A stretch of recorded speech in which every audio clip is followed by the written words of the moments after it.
que j'appelle auprès de moi. Il s'appelle Nicolas Rossignol, je vous demande de l'applaudir. Merci beaucoup. Habituellement, c'est moi qui joue le rôle, en fait, et donc je suis toujours impressionné de prendre l'autre place. Mesdames et messieurs, bonjour. Je m'appelle Nicolas Rossignol, je suis journaliste, quelle horreur. Voilà, je suis un salaud d'entrepreneur aussi, enfin tout ça. Et je suis un Aveyronais qui a raté sa vie, puisque tous les Aveyronnais ont des bistrots à Paris. Et moi, j'ai échoué à la télévision, à la radio pendant 15 ans, où j'ai travaillé pendant un peu plus de 15 ans à présenter des émissions sur France Télévisions et puis ensuite sur TF1. J'ai aussi été rédacteur en chef des magazines de TF1 pendant 7 ans. Et j'ai signé des chroniques échos sur France Info pendant 8 ans. J'ai eu tous les jours pendant 8 ans des chefs d'entreprise, jusqu'au jour où les syndicats de France Info ont dit qu'on ne pouvait pas faire sur la radio publique des interviews de ces salauds de chefs d'entreprise. Donc voilà, donc j'ai changé évidemment. Au bout de 8 ans, c'était pas mal de s'en rendre compte. J'en ai fait une double vie totalement assumée, et ça me fait du bien de venir vous en parler.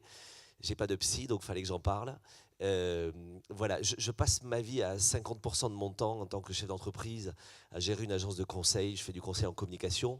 Je suis arrivé en retard, j'étais ce matin avec des parlementaires à qui j'apprends à parler en public, à tenir un micro, parler devant une caméra, etc., du média training. Et je passe 50% de mon temps et de mon argent aussi dans une association que j'ai créée qui s'appelle Tout le monde chante contre le cancer. Je laisse dérouler, il n'y a pas de présentation, je laisse dérouler des petites choses derrière que vous apercevrez. En fait, j'étais à TF1, j'ai été bouleversé par l'histoire d'un gamin que j'avais filmé en reportage.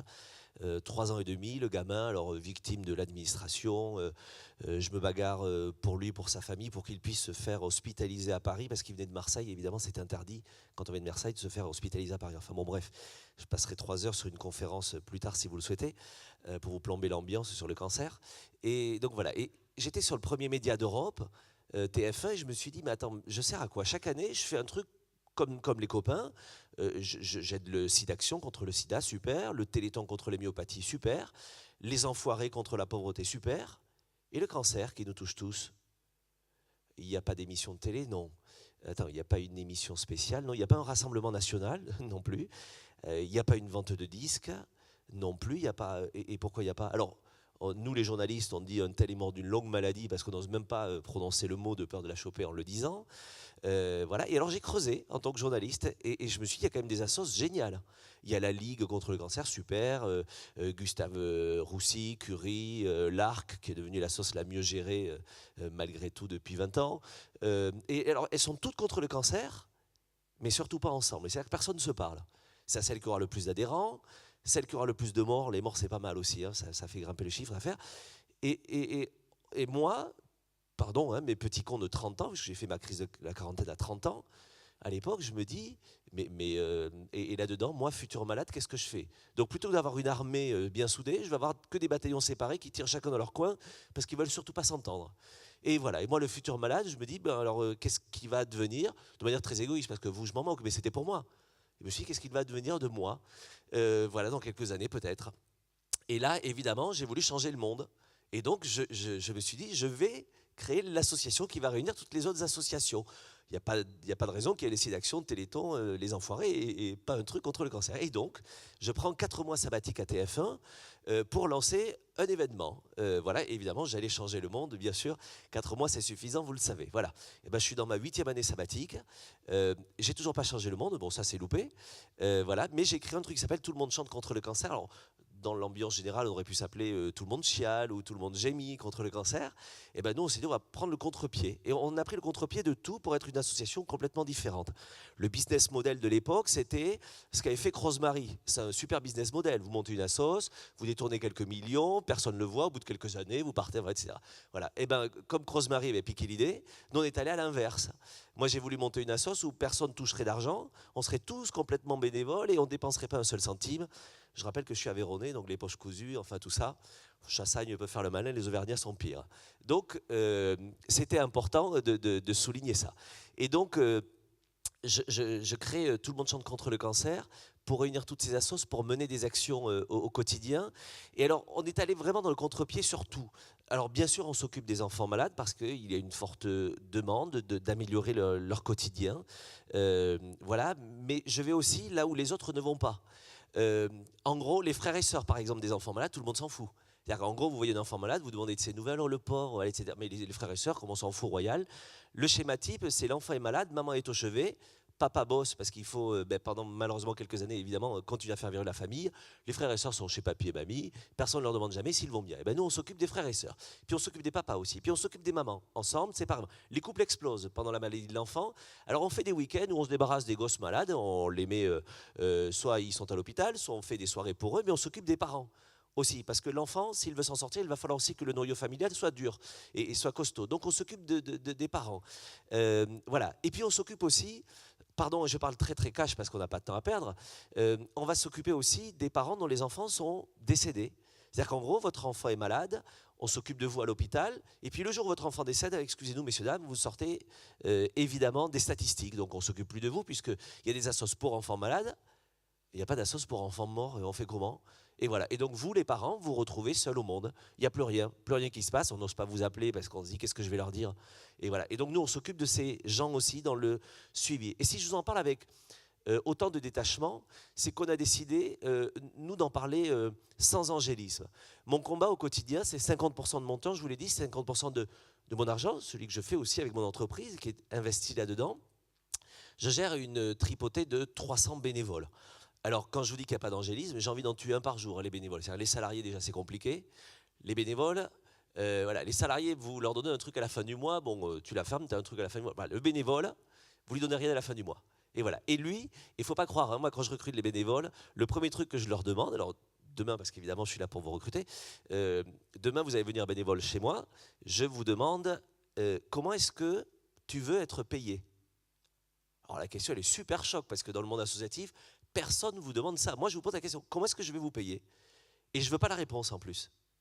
C'est comment est-ce que vous allez vous payer dans votre engagement. Alors, vous allez me dire, ah ben parce que vous comprenez, moi, les enfants malades, j'adore les enfants. Oui, super.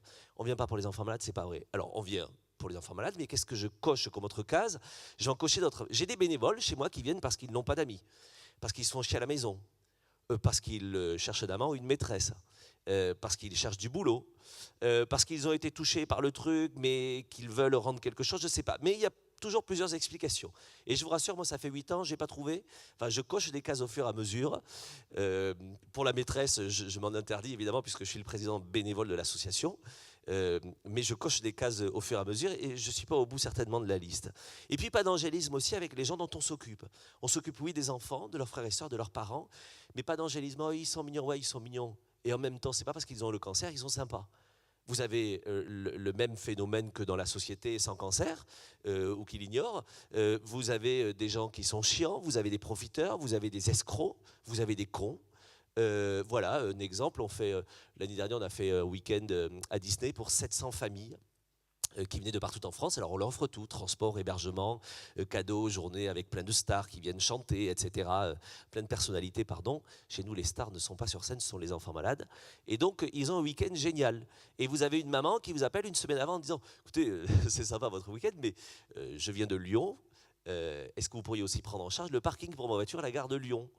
Et alors, bon, moi je réponds pas, j'ai une bénévole qui répond, voilà, et puis la bénévole dit ben non, elle se fait insulter une fois, deux fois, trois fois, j'arrive au bureau, je vois ma bénévole qui est en larmes, je dis ben, qu'est-ce qui se passe, et voilà, et ben, j'appelle la mère de famille, je dis madame, vous souhaitiez un responsable, elle dit ben, enfin, quelqu'un de responsable qui m'appelle, je dis oui madame, donc vous avez un enfant malade, vous êtes invité ce week-end, on invite toute la famille, très très bien, vous avez un problème avec votre voiture. Oui, vous comprenez, c'est pas normal, très très bien. Je dis madame, on a trouvé une solution parce que c'est notre boulot dans l'association. La solution, vous ne venez pas. Vous restez à Lyon puisque les 14,12 € hein, que vous coûtera le parking, évidemment, c'est un problème par rapport aux 1500 que nous coûte le week-end pour la famille.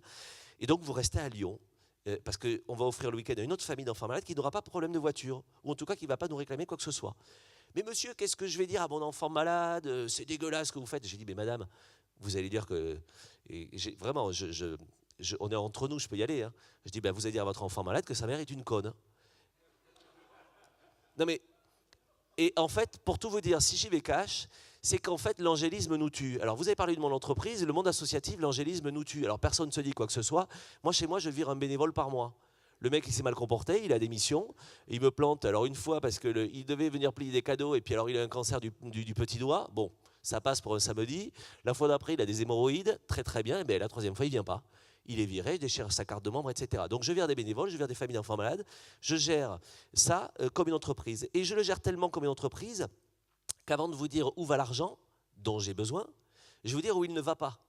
Et aussi parce que ça, on ne vous le dit pas. Alors moi, il ne va pas, c'est mon quota véronais. Je refuse de payer un loyer. Donc les bureaux de l'association, je me débrouille. D'ailleurs, je cherche des locaux à Paris, hein, si vous en avez. Je cherche entre 80 et 100 mètres carrés pour héberger la sauce. Vous l'avez compris, il n'est pas question de payer. Hein, voilà. Mais en revanche, vous défiscalisez. Enfin, tout ça, évidemment, vous y gagnez autant. Hein. Voilà. Donc moi, je ne paye pas de loyer. Il n'est pas question que j'achète, vous comprenez. Vous me donnez 100 euros. Vous faites un don à l'association pour la lutte contre le cancer. Vous me donnez 100 euros. Si demain, je vous dis que j'achète une ramette de papier, des stabilos, des fauteuils, un bureau, non. Alors, je ne paye pas de ramette de papier. J'ai des gens qui me le payent sur leurs frais d'entreprise, vous voyez, sur leur papeterie d'entreprise. Je ne paye pas un seul centime à des bénévoles. C'est-à-dire que vous venez en mission chez moi, je ne vais pas vous rembourser les 4,20 € d'autoroute ou les 15,24 € d'essence. On est bénévole, on l'est jusqu'au bout, c'est-à-dire selon ses moyens. Voilà, c'est injuste, mais c'est comme ça. Voilà, je me fais insulter tous les jours, mais comme j'ai un nom d'oiseau, je m'appelle Nicolas Rossignol, je suis habitué à tous les noms d'oiseaux.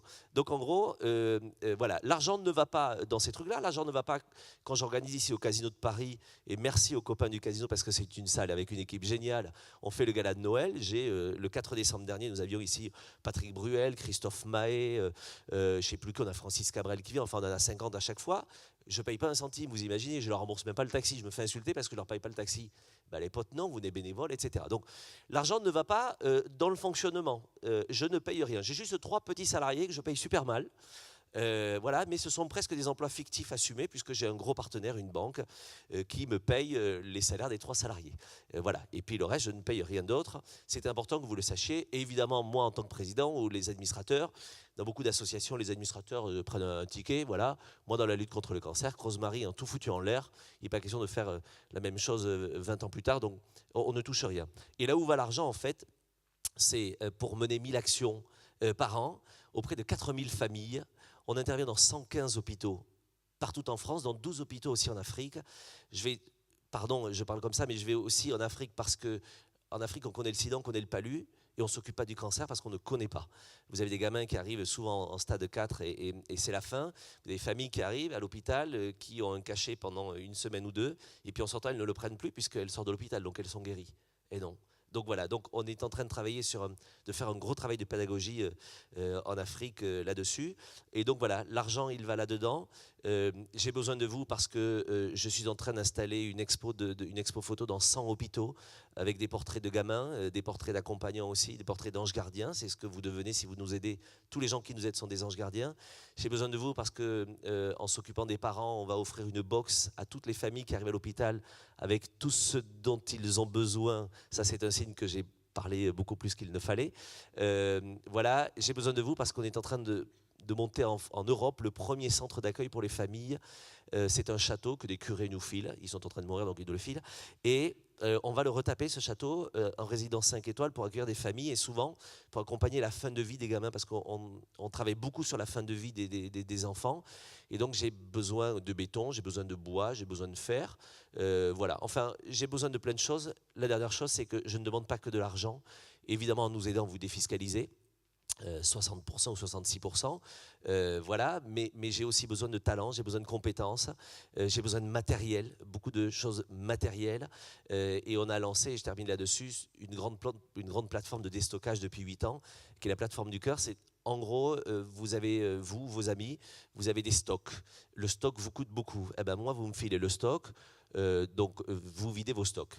Vous défiscalisez 60% du stock aussi que vous nous avez donné parce que ça se valorise. Vous ne payez pas le transport parce que j'ai un partenaire Géodis qui nous offre tout le transport partout en France toute l'année. Donc vous ne payez pas le transport, vous ne payez pas la destruction évidemment, payez l'huissier, etc. quand vous avez des stocks. Voilà, et en plus vous faites une bonne action parce que moi derrière j'installe des salons dans les hôpitaux pour les parents, j'équipe les maisons de parents, vous connaissez les maisons McDo à côté des hôpitaux, il y a des choses comme ça qui existent. Il n'y a pas que McDo, il y en a plein d'autres. Voilà mes actions. Et puis, j'ai pas besoin de gens qui ont du temps. Moi, les gens qui ont du temps me font peur.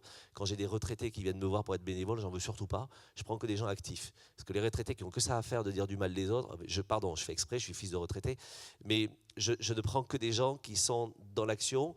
Et c'est pas votre temps qui m'intéresse, c'est votre réseau et peut-être votre pouvoir. Il y avait une question tout à l'heure qui était affichée, à quoi me servent mes réseaux, etc. Moi, vos réseaux, vous avez 1 heure dans l'année à me consacrer. Je viens 1 heure dans votre bureau. J'ai une liste de mariage dans l'association avec tous mes besoins. C'est les 12 stabilos, les 14 ramètres de papier, mais il y a du béton, il y a du son, de la lumière, de la scène, de machin, plein de trucs. J'ai besoin de tout, vous verrez. Je passe 1 heure avec vous, on fait la liste. Ok, tiens, là-dedans, je connais Jean-Paul, il est spécialiste de ceci. Je connais Jean-Jacques, il est dedans très bien. On fait la liste. La deuxième heure, vous, votre secrétaire, vous appelez tous les copains en disant, et mon pote, il faut que tu nous files quelque chose pour l'association. Je vous ai pris 1 heure à vous, 1 heure à votre secrétaire dans l'année. Voilà. J'ai besoin juste de ça. Ça se termine par une vidéo qui dure même pas 1 minute, juste pour résumer ce que nous sommes. Voilà.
Et je serai comme tout le monde à la pause avec vous. Vous remarquerez juste un truc, et je voudrais terminer là-dessus, c'est que vous ne verrez jamais de photos chez nous avec un enfant super triste, c'est beaucoup plus vendeur.